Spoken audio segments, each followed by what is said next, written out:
To deploy a Uniswap Impermanent loss contract, you need to understand the basics of Uniswap and impermanent loss.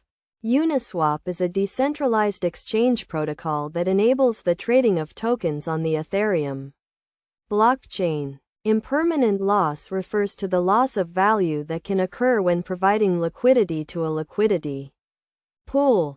First, you need to set up a development environment with a code editor, a Solidity compiler, and a wallet like MetaMask. Then, you can start by creating a new Solidity contract that will handle the Uniswap protocol interactions.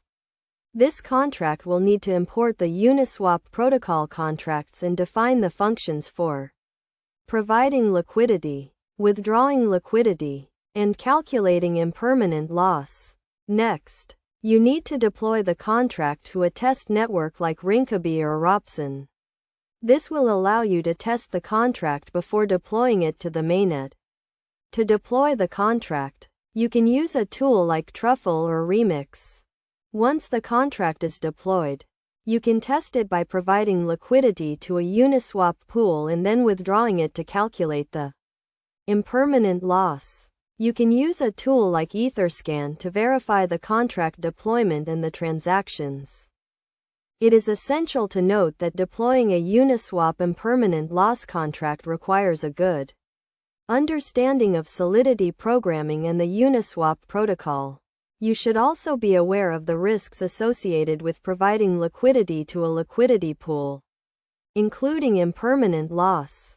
Best practices for deploying a Uniswap impermanent loss contract include testing the contract thoroughly, using a secure wallet, and monitoring the contract's performance regularly.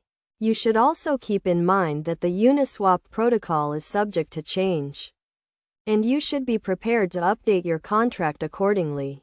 In conclusion, deploying a Uniswap impermanent loss contract requires a good understanding of the Uniswap protocol, Solidity programming, and the risks associated with providing liquidity to a liquidity pool. By following the steps outlined in this guide and best practices, you can successfully deploy a Uniswap impermanent loss contract and start providing liquidity to a Uniswap pool.